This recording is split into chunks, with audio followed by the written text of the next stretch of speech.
Hello. Today we'll be tackling the CPM Math Integrated 3, Chapter 8, Section 8.1.3 Homework Help Questions.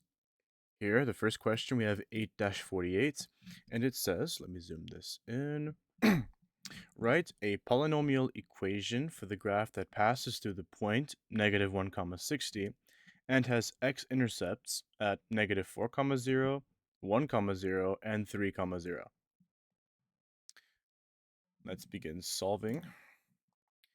Here we were given that the point must pass through -1, 60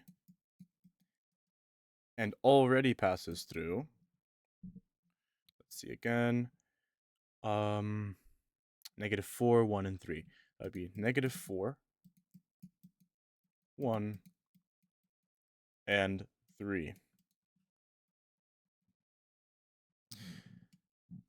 What we actually have here are the three solutions of whatever polynomial this is. And if you recall, we can find these solutions. We can express this using x-intercept form, or writing it like this. We have x plus 4 times x minus 1 times x minus 3. The reason this works is because using the zero product property, we can see that if we set any of these parentheses equal to 0 and solve, we get our number. For example, if we set x plus 4 to 0, we see that x equals -4, which is one of our roots. Now that we have this, we need to find, let me increase the opacity here. We need to find a way to make this function pass through the point 1, 60. How that's done is we can simply substitute this 60 for the f of x, which is f of x here is basically just the y. So when you see f of x, just think of y. We put the 60 for the f of x, and we substitute -1 into here, and we add a coefficient. That's going to be our vertical stretch coefficient. So we have 60 equals our vertical stretch, which we don't know yet, times, and I'm going to use parentheses here for all the substitutions, -1 plus 4 times quantity, -1 minus 1 times quantity. Quantity is the parentheses, by the way. Quantity -1 minus 3. Now, all that's left is to solve this.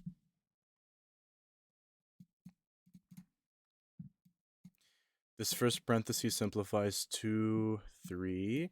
That next one, -2. And the one after that, -4. Now let's multiply these together. Here we have, or actually what I'll do is I'll just multiply these out and then have the a in front like this. 3 times 2 is 6. 6 times 4 is 24. These two negatives balance each other out, so this is just 24. 60 equals 24a. Now we divide by 24 on both sides. And we can simplify this fraction. First I'll divide by 2, because actually, I'll divide by 2. You can divide this by 6 also, but I immediately see that you can divide this by 2, so I'll go ahead and do that. I'll divide by 2 again. And now I'll divide by 3. And we have 5 over 2. So a equals 5 over 2. So the final function that we have is f of x equals 5 over 2, which remember was our a up here, times x plus 4 times x minus 1 times x minus 3. There is the first question.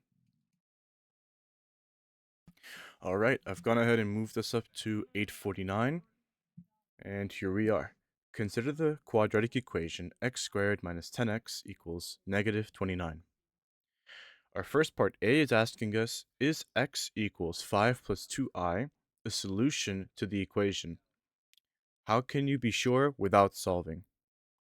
Now here, where it says without solving, it's basically telling us not to bring this negative 29 over and not to use the quadratic equation or to factor out. It's saying, given this, without doing any of that work, can you tell that this is a solution? And there is a way. It takes a little bit of work, but it's not explicitly solving this. I'll go ahead and begin that. We have x squared minus 10x equals negative 29, and we're given to verify whether 5 plus 2i is a solution. All we need to do is plug this x into here. So we have quantity, that's the parentheses, remember, 5 plus 2i squared minus 10 times quantity 5 plus 2i equals negative 29. Now, I'm going to expand this square, but before I do, I'm going to show you this. It's very important that you know.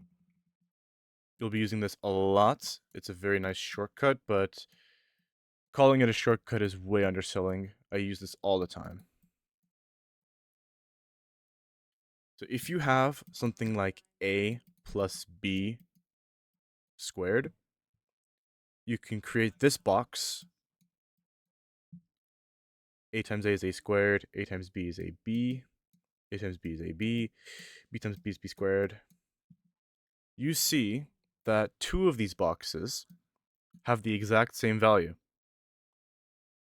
So instead of expanding this a plus b squared into a plus b times a plus b and multiplying it out completely, or writing this box, you can just write that a squared equals 2, because there's two of these boxes with ab, 2ab plus b squared. Now, how we can use this with what we already have, we can simply substitute a for 5 and b for 2i. That gives us 5 squared, 25, plus 5 times 2i, 10i, and then this 2 makes it 20i, plus 20i. And b squared here is 2i squared, so that'd be 4i squared. And now for this 10, we just distribute this negative 10 into the parenthesis. That gives us negative 50 minus 20i equals negative 29. Here, we see that 20i and negative 20i sum up to 0. 20 minus 20 is 0. Here we also see we have these like terms, 25 and negative 50. 25 minus 50 is negative 25. We've solved that. We have negative 25 from this subtraction, plus 4i squared. That does not change. Equals negative 29. To solve this portion, the I squared, we should remember that I, which is the imaginary number or complex number, is equal to the square root of negative 1. And also, as we know, the square root of any number is just the number itself. So when you write I squared, you're actually squaring what's inside the square root. So I squared is just negative 1. We can now rewrite this equation up top to, or this one here, 25, negative 25, plus 4 times negative 1 equals negative 29. Multiply this together, and see that negative 25 minus 4 is negative 29.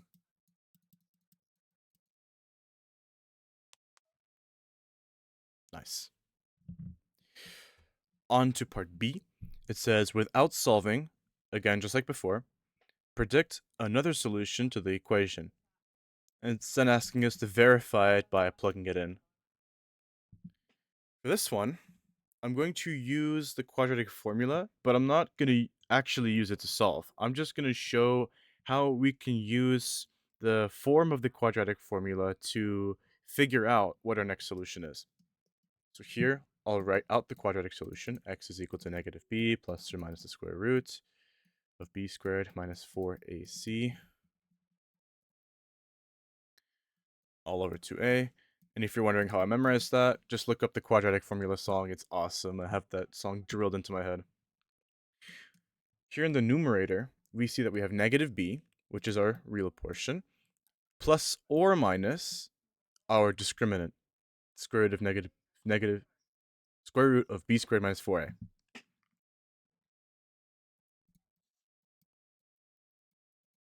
That imaginary or complex portion we get in our solution, which was 5 plus 2i, this imaginary part comes from the square roots. It happens when the number inside, this b squared minus 4ac, is less than 0. This number is negative. That's where the I comes from. And we see here in the quadratic equation that we have a real portion, which is negative b, plus or minus this term, which will eventually become our imaginary term, is equal to x. So if we have x equals 5 plus 2i as one of our solutions, the other solution is definitely going to be 5 minus 2i. And you can write this very shortly as 5 plus or minus 2i. I'll substitute this in and then use the quadratic formula to show that is the case. So let me plug that in now.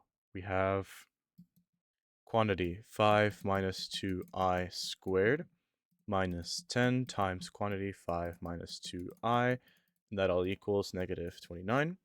I'll use the same expansion as we used up here, a squared plus 2ab plus b squared. So that would give us 5 squared, 25. 5 times 2i, negative 10i, times 2, negative 20i. And negative 2i squared, that'll be written as negative 2i squared. That will be positive 4i squared. Then again, we distribute this negative 10 into the parentheses. That gives us minus 50 plus 20i equals negative 29. Once again, we see that we have negative 20i and positive 20i. Those sum to 0. And just like before, we have 25 minus 50, which is negative 25. And once I write this down, you may recognize this as what we had before. Here. We've already seen this, and we've already solved for it. Now that we've plugged in the other x solution, we get to the exact same point. This I squared becomes negative 1. This multiply. And we get 29, negative 29. 29, negative 29 equals negative 29 once again.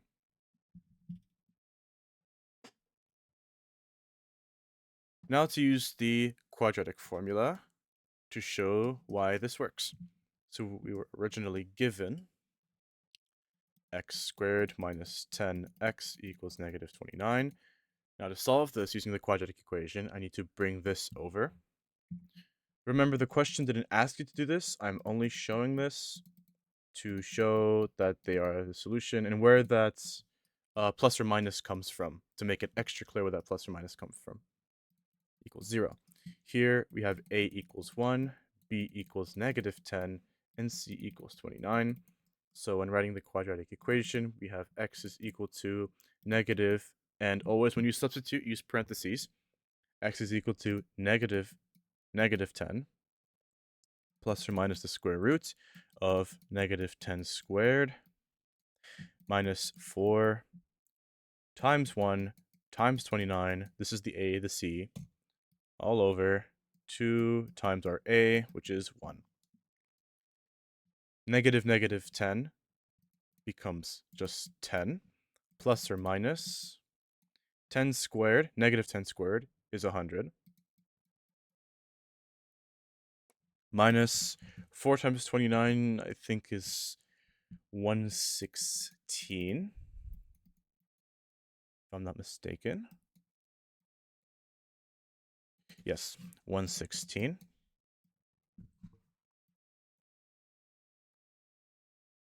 Now we can simplify this radical. We have 10 plus or minus the square root of negative 16 over 2. And we can rewrite this square root as the square root of negative 1 times 4 times 4.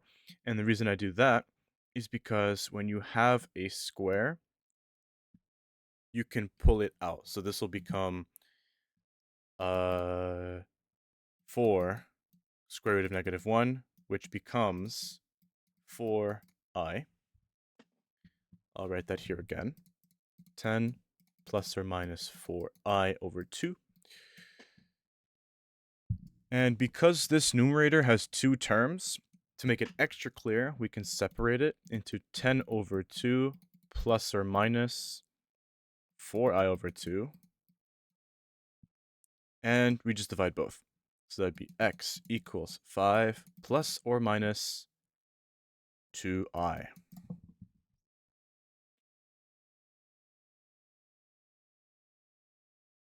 Here we go. Now we have for part C, where does the parabola y equals x squared minus 10x plus 29 intersect the x-axis? Explain. So when you have an imaginary solution like this with the I, or a complex solution, imaginary solution, they're interchangeable. When you have a complex or imaginary solution, that tells us that the line or the parabola does not cross the x-axis. The solutions are not real. There are solutions to this, but it's not something you would see on a number line. So this parabola would look something like that. It never crosses this line.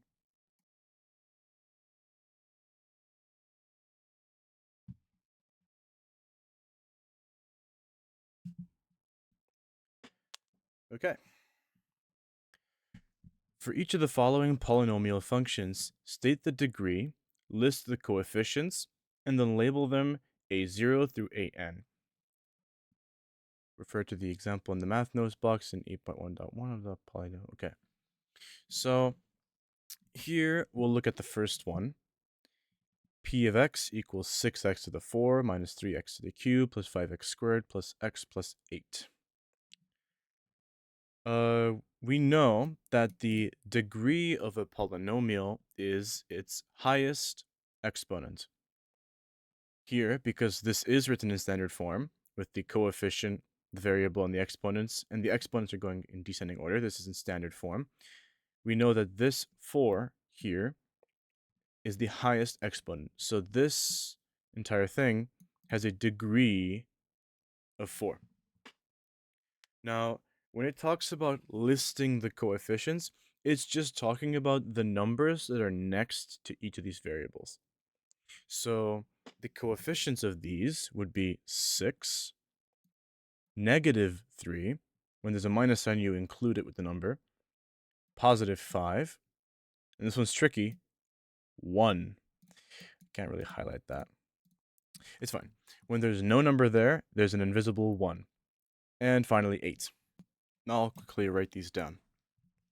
So here we have P of x is equal to, this is 6 minus 3 plus 5 minus 3x to the third plus 5x to the second plus x plus 8. Yes. So listing the coefficients, we have 6, negative 3, 5, 1, and 8. Now, when it says to label each of these variables these coefficients from a0 to an, they're basically saying to write it like this. The 6 equals a4. Why? Because this exponent is 4. If we were to write this standard notation using like formal notation, that would be an times x to the n plus a n minus 1 x to the n minus 1, and so on until we'd get to plus a0 x to the 0. In this case, because our highest exponent is 4, our n is 4. So we would replace this with a to the 4, a sub 4, x to the 4 plus a 4 minus 1 is 3, x to the n minus 1 is 3, and we would continue like this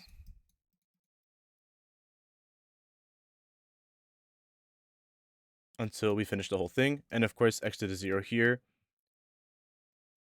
equals 1. So we can actually remove this and see that it looks almost identical to our previous, to the original.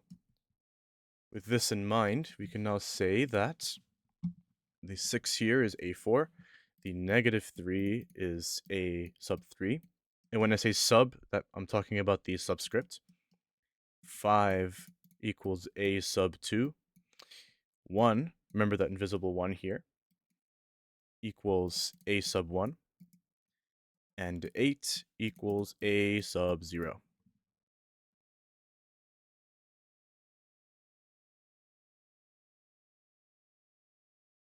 Moving on to the next question, B, we have p of x equals negative 5 cubed plus 10x squared plus 8. This is the exact same thing as the other one. We have the highest exponent of 3, so this has a degree of 3. And just like before, we start from the right. This 8 is a sub 0. This 10 is actually a sub 2 because we're missing the x term. And then we have a sub 3 equals negative 5. So I'll write this because this can be a little bit tricky. P to the x equals negative 5x cubed plus, I believe, plus, yes, 10x squared plus 8. Here we have a sub 0 equals 8. And we have a sub 1 equals 0 because there is an invisible.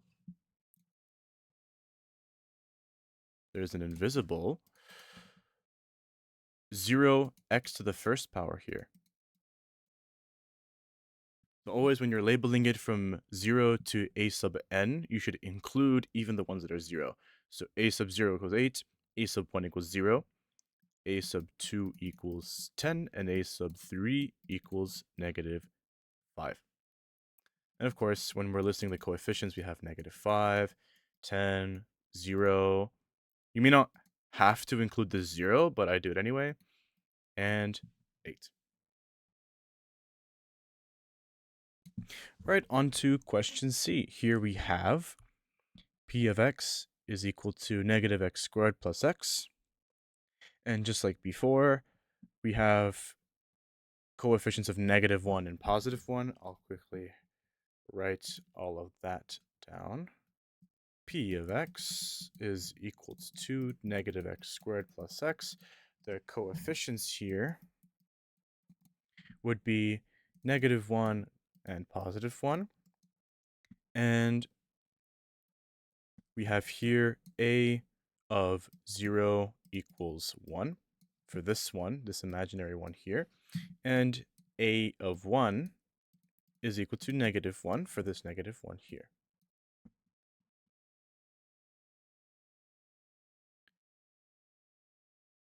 Part D is a little more tricky. I'll write it down quickly. P of x equals x minus 3, x minus 5.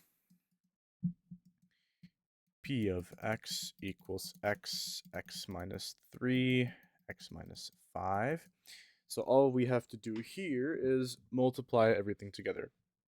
Just to make this easier, I'll multiply this one first. Let me do that real quickly. So we have x times x using the FOIL method. X times x equals x squared.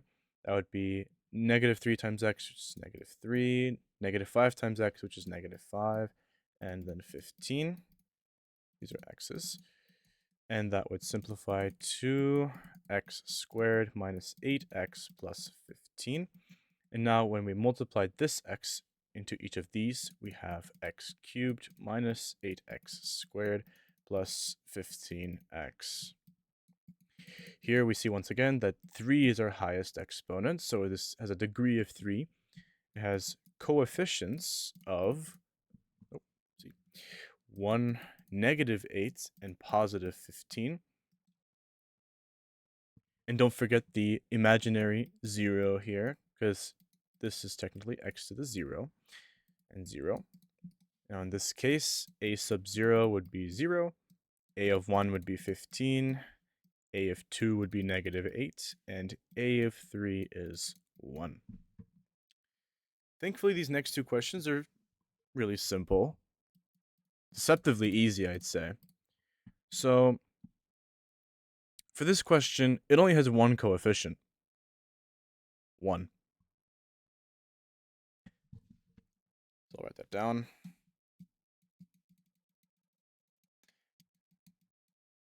It has one coefficient, and that's just 1. You can add that plus 0. I like doing it. But it technically only has one coefficient, and a sub 0 would be 0, a sub 1 it would be 1. Quick. And last but not least, we have p of x equals 10. This also only has one coefficient, 10, and it has a degree of 0, because saying 10 by itself is the same as saying 10x to the 0 power, because anything to the 0 power equals 1. So 10 times 1 is 1. We have this one coefficient, and a sub 0 is 10.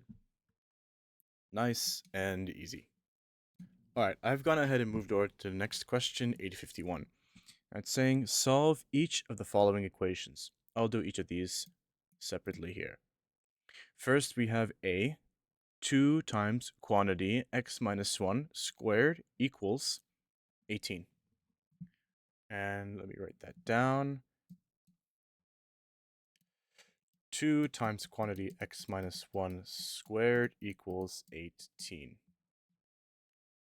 First, I'll divide this 2 on both sides. Very messy. Then I'll use that same trick as before with this one. That'd be x squared minus 2x plus 1 equals 9. Then I'll move this 9 over by subtracting it on both sides. That'd be 1 minus 9, negative 8.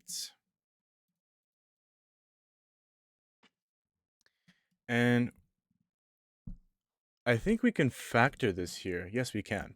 So that would be here x minus 4 and x plus 2. How I did that, it's just the diamond. So I have this diamond. It has to multiply the negative 8 and add to negative 2. Those numbers are negative 4 and 2. Negative 4 plus 2 is negative 2. Negative 4 times 2 is negative 8. And now we can solve for x. Here we have x plus 4 equals 0, x equals negative 4. And x plus 2 equals 0, x equals negative 2. So these are your solutions. Moving on to part B. Let's quickly read that over. We have b, 2 to the x plus 3 equals 10. So 2 to the x plus 3 equals 10. First, let's get this exponential, this exponent of x, by itself. So I'll subtract it by 3 on both sides. That'd be 2 to the x equals 7. Now, to get rid of this exponent, we will take the logarithm, or the log of both sides. That'd be log 2x equals log 7. And there's a property of a log where if there is an exponent, you can pull it out. So if you have log of, actually, let me write it in a different color. If you have the log of m to the n, this equals n log m. So I'll use this property to rewrite this one. So that'd be x log 2 equals log 7. And finally, to solve for x, we can divide by log 2 on both sides. So x equals log of 7 over log of 2.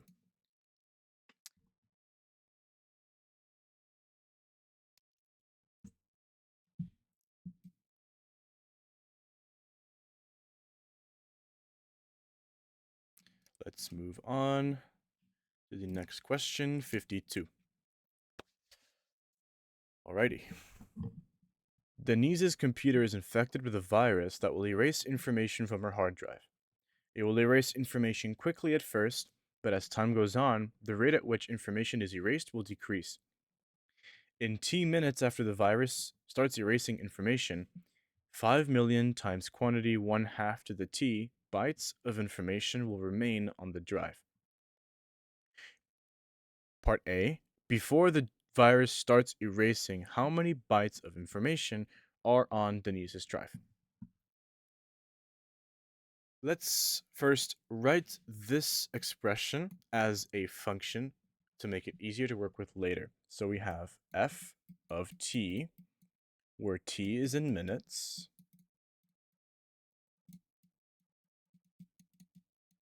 I'll actually write it underneath, where t is in minutes, and f of t is in bytes. We have f of t equals 5 million times 1/2 to the t. This form should look extremely familiar. This is the equation for exponential growth and decay. That looks like this, y equals ab to the x. And in this equation, a is the initial amount and b is the multiplier. So if we take this and look over here, we can see that 5 million is the original amount. And because this function expresses the amount in bytes, we can say that the computer starts with 5 million bytes.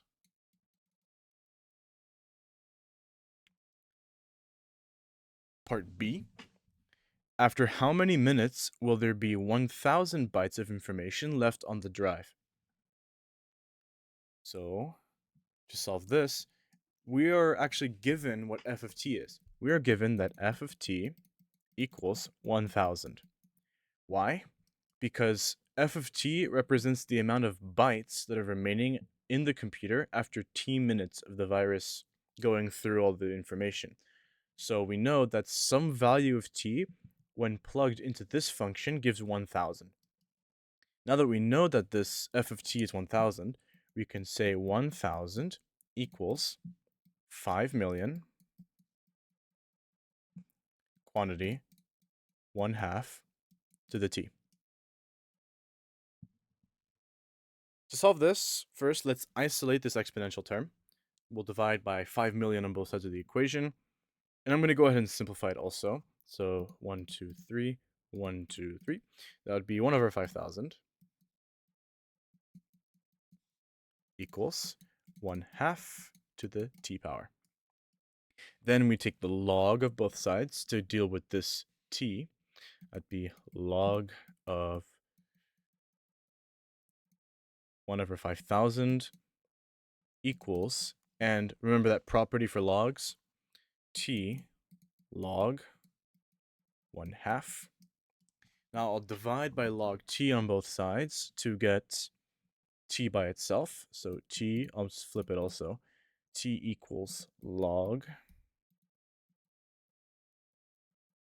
1 over 5,000 over log of 1/2. This is your solution. If you want to get a little fancy with it, you can know that log of m over n equals log m minus log n. So you can rewrite this as log 1 minus log 5,000 over log 1 minus log 2. And we also know that because log base BA is equal to B to some value equals A, we can say that log base 10 of 1 is equal to 10 to the something equals 1. But we know that anything to the 0 power is 1. So this log of 1 is equal to 0. With that knowledge, we can get rid of both of these logs, which would give us t equals negative log 5,000 over negative log 2. These negatives cancel out, so we have log 5,000 over log 2. And we can split this log here into log of 5 times 10 to the 3. And use the property log of mn, I wrote mn equals log m plus log n, to write that this is equal to log of 5 plus 3. Because 10 to the third power equals 10 to the third power, which is equal to 1,000, which is what 10 to the third is, plus 3. So with that, our final solution is 3 plus log 5 over log 2. There it is.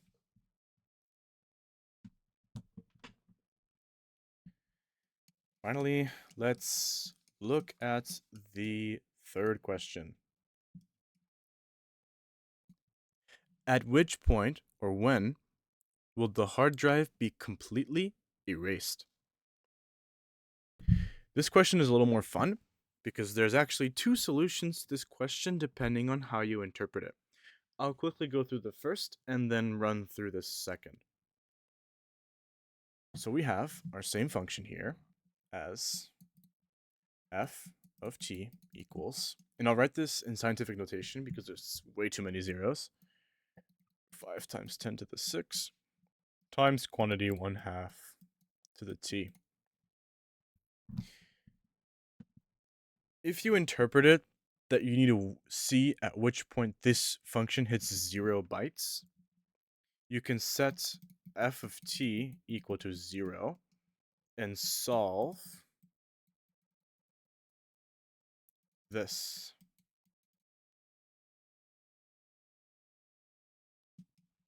Once again, we'll isolate the t term. 0 divided by anything is 0, so that's just 0 equals 1/2 t. And when we take the log of both sides, something becomes, whoopsie, t log, something becomes apparent.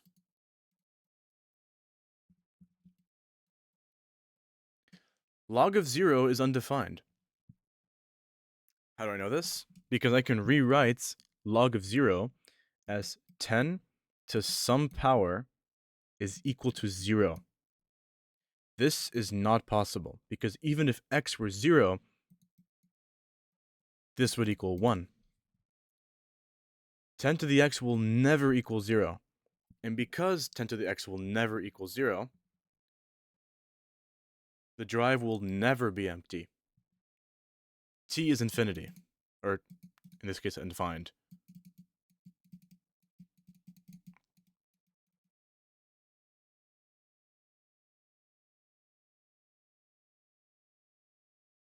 Now for the second way to interpret this, we can look at the following.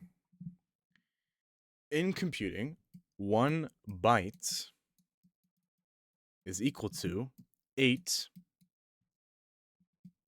bits. So now the question we should be asking is, how long will it take until there is 1 bit left in the computer? So we're asking, so we'll set f of t to 1/8. 1/8 of a byte is 1 bit. So this is 1 bit, 1/8. So we have 1/8 is greater than our function f of t.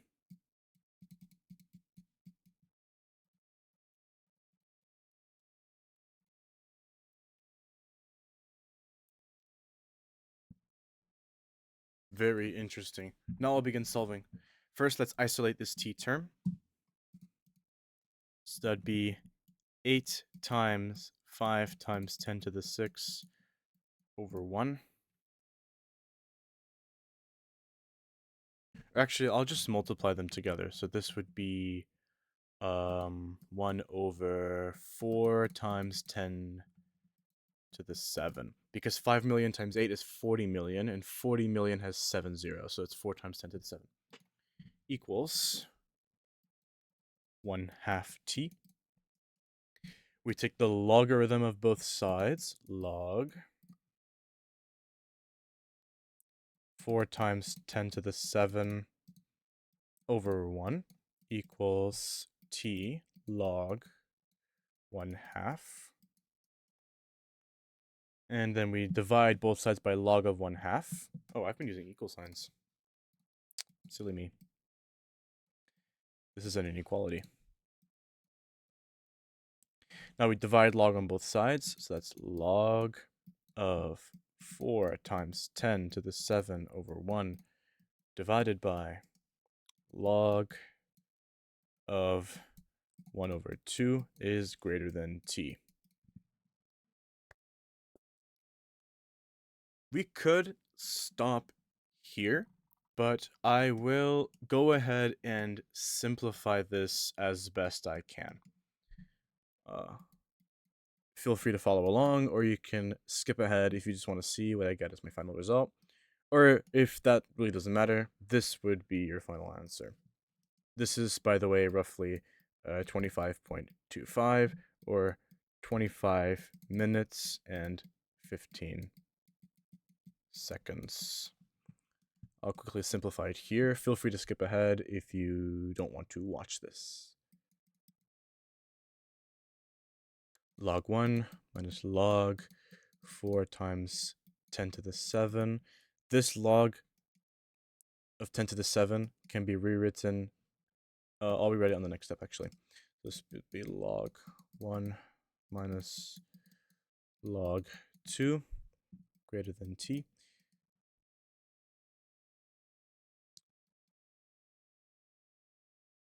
So then we have, let's see here, log of 1 is 0.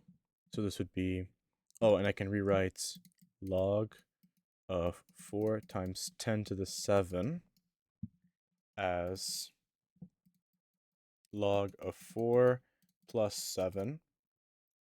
Or I'll actually write the whole expansion for this, just to make everything extra clear. Be log 4 plus 7. And that's because this is technically log of 1, 1, 2, 3, 4, 5, 6, 7, which is equal to, or can be expressed as 10 to the something equals 1 with 7 zeros.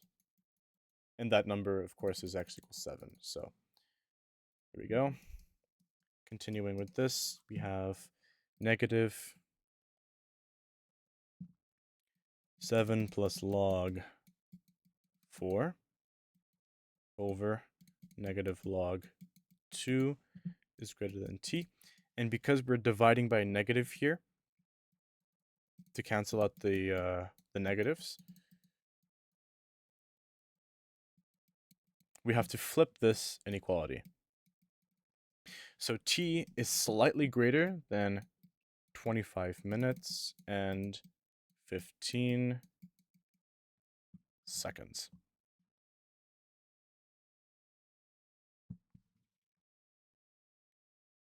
Very fun question. Let's move on to the next one. 853. Here we are. Calculate the length of the missing side in each triangle below. Write your answer in exact form. This is very important, exact form. To write answers in exact form, you are not allowed to use a calculator, because unless your calculator is able to write things in radicals and fractions, it will not give you an exact answer. It'll give you a decimal. That's not what this question wants. It wants exact form. Let's start with question A here. Let's see, what did I do? Question A. Question A was a right triangle like this. I'll make this a little longer. It had a hypotenuse of 1 and a leg of 1/2, and this was unknown.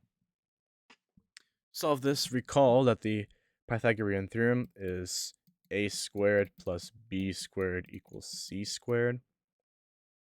C is the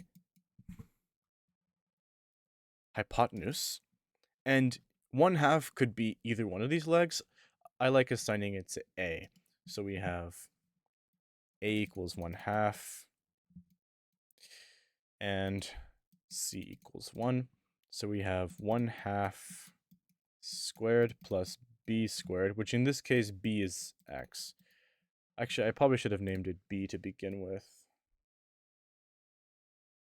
Or I'll rename this to b, just to make it simple. Plus b squared equals 1 squared. When using a exponent on a fraction, you apply it to both. So this would be 1 squared over 2 squared, which is 1/4. So 1 over 4 plus b squared equals 1. 1 squared is 1. And 1 minus 1/4 is 3/4. B squared equals 3 over 4. And taking the square root gives b equals the square root of 3 over 4. And just like when taking exponents, a square root applies to the numerator and denominator. So this will become square root 3 over square root 4, which square root 4 simplifies to 2. Square root 3 over 2.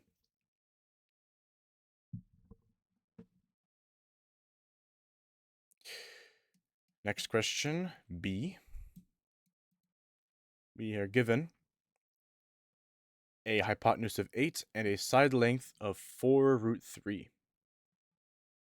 That looks something like this. This is 4 root 3. This is 8, and I'll just call this, I'll call it 8 this time, why not? In this case, our hypotenuse is 8, so C equals 8. We have one leg, which is B, 4 root 3. And we have A, which we don't know yet.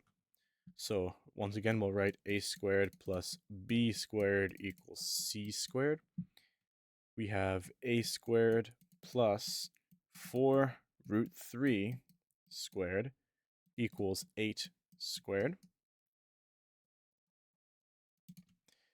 when using a exponent on a multiplication with multiple terms, for example, when you have mn squared, this can be rewritten as m squared n squared. So you apply the square to both terms on the inside. That makes this inside term 4 times 4 is 16 times 3 times square root 3 times square root 3 is 9. So that would be 16, not 9, sorry. Square root 3 times square root 3 is just 3. So it's 3, and this is 48. 48 equals 64. And how I found this 3, the square root of 3, or the square root of any number, times the square root of that same number is always equal to that number. Just by the way. So square root 3 times square root 3 is 3. 16 times 3 is 48. So we have a squared plus 48 equals 64. Subtract 48 on both sides. That leaves a squared equals 16. And then when you take the square root of both sides, square root of 16 is 4. A equals 4.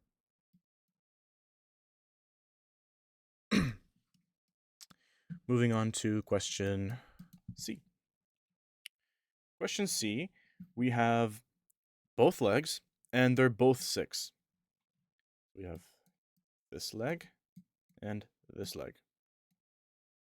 And this is unknown. In this case, A is equal to 6, B is equal to 6, and we don't know C. So A squared plus B, I'll skip that step. You guys get the drift. 6 squared plus 6 squared equals C. 6 squared is 36.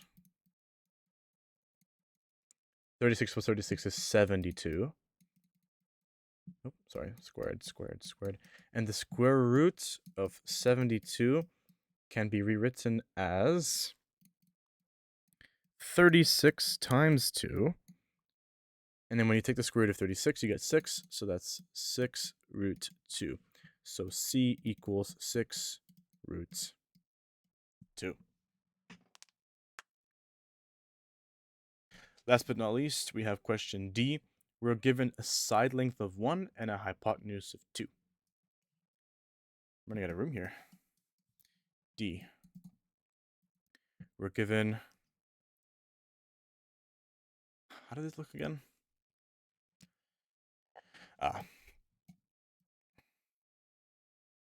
This was root 2, this was 1, and this was... I'll call this B.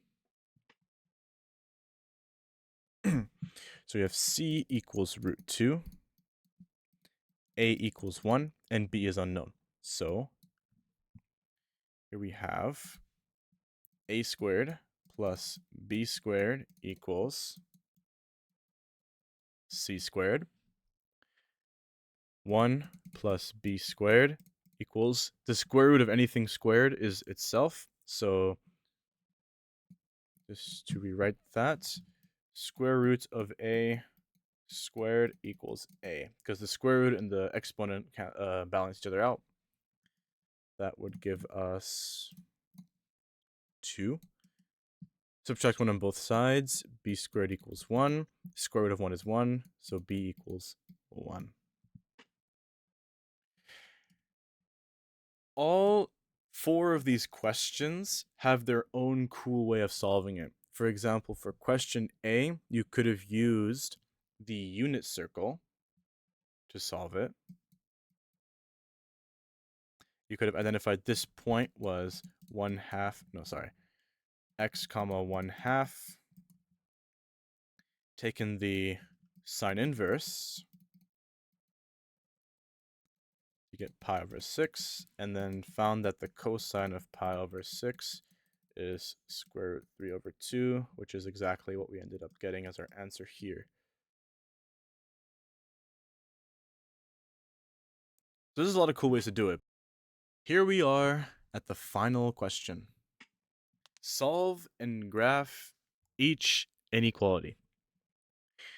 Starting with A, we have the absolute value of 7 minus y is less than or equal to 3. So absolute value functions are very tricky. let's write this down. Absolute value of 7 minus y is less than or equal to 3. Let me just double check that. Yep. Okay. These are a little bit tricky because like you look at the absolute value and you're like, anything inside here is positive, but what if this has two solutions? And the way you deal with that is by writing it like this. You write the negative of the solution is less than or equal to 7 minus y, and you drop the absolute value, and that would be less than or equal to 3. So you put the negative 3 down here. Now, when you're working with this, you want to get this to be only y. And how you do that is you would treat it just like a normal equation. So when you subtract 7 from here, you subtract 7 from here, but you also subtract 7 from here. So this would become negative 10 less than or equal to negative y less than or equal to 3 minus 7 is negative 4. The same thing works with division and multiplication. If I were to multiply everything here by negative 1 to get this y positive, not only do you have to multiply with this one and this one, you also have to flip the signs. So this would be 10 is greater than or equal to y is greater than or equal to 4. And just to make this look proper, you would want to flip this around. And voila, there is your answer. You can also write this in interval notation. So y would be in the interval from 4 to 10, just like that. But don't worry about that. At long last, we have reached the final question here of this final part of this question. Part B, 3 times the absolute value of 2m plus 1 minus 1 is greater than 8.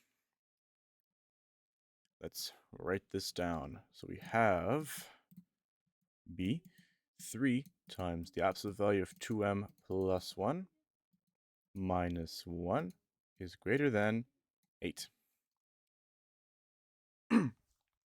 So first, let's get this absolute value by itself. So first I'll add 1 to both sides of the equation, or the inequality.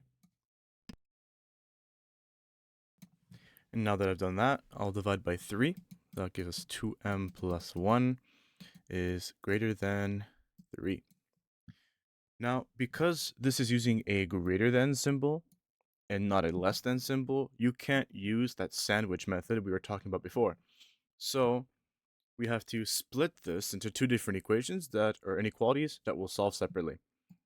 We have 2m plus 1 is greater than 3 for the first one. And the second one, 2m plus 1 is less than negative 3. I'll use a number line to explain why I have done that. We have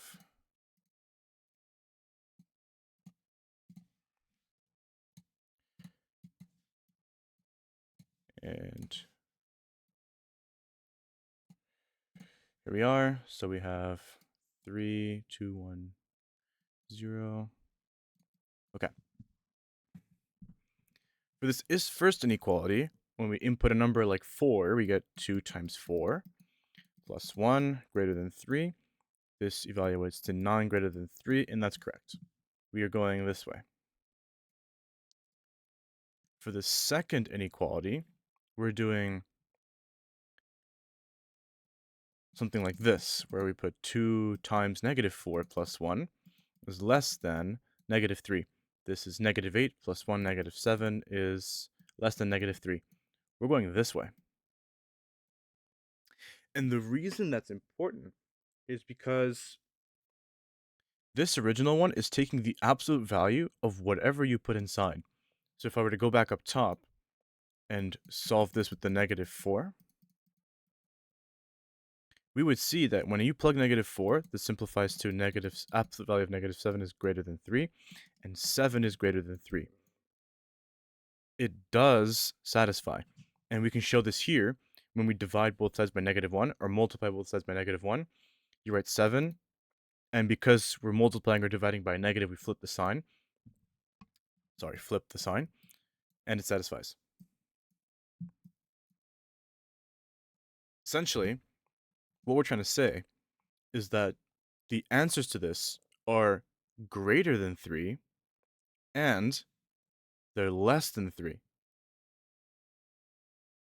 We just need to find what values of m satisfy this. So, now that I've split them,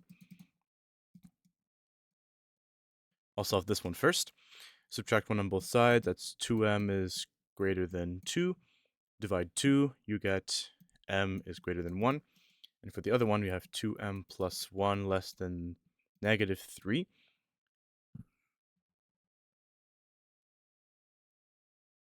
Subtract 1 on both sides, that gets 2m is less than negative 4. And divide by 2. This stays less than because we're dividing by 2, not negative. That'd be m negative 2.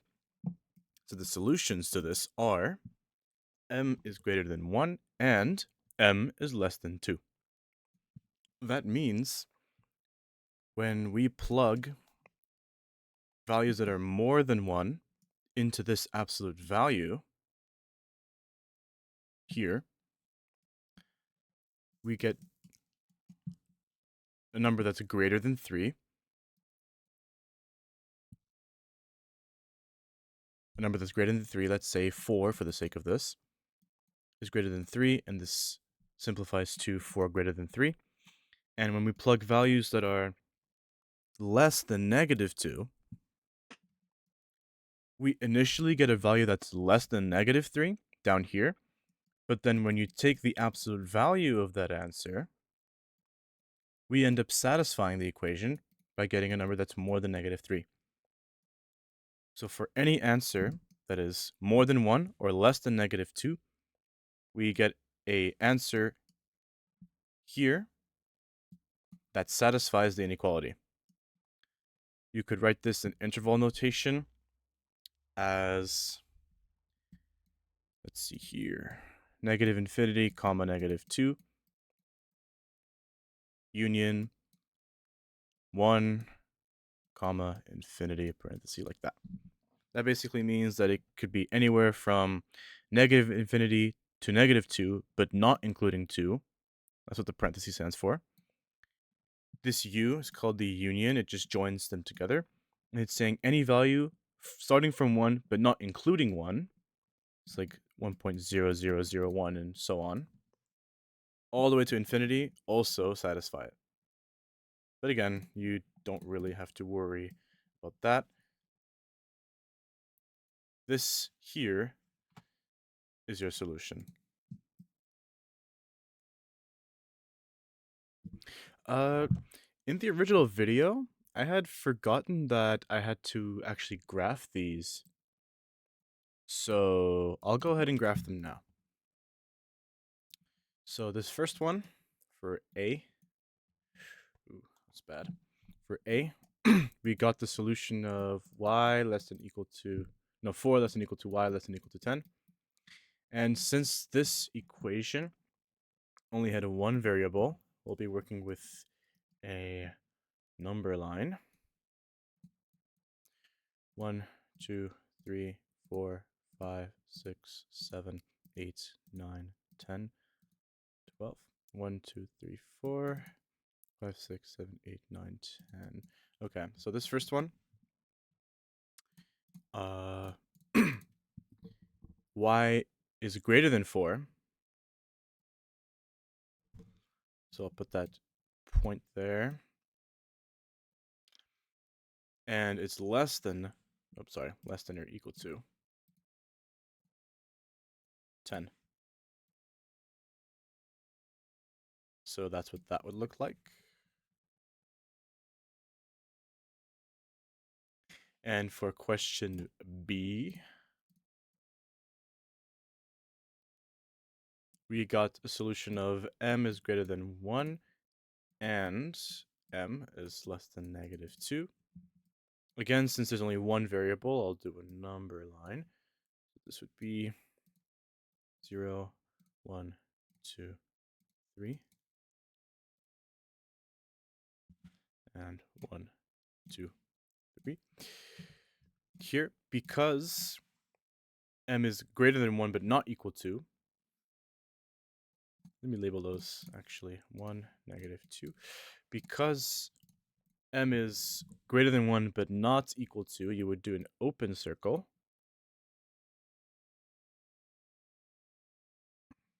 And then for this one, m is less than -2, so you put an open circle, and everything beyond this point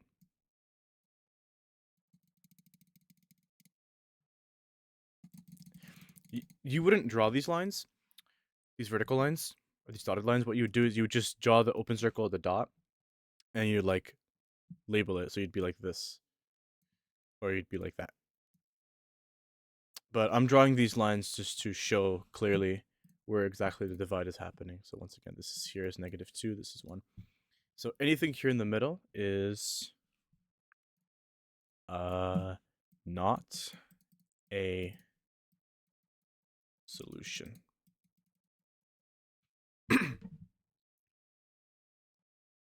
And that concludes that question. Hope this helps. Thank you very much.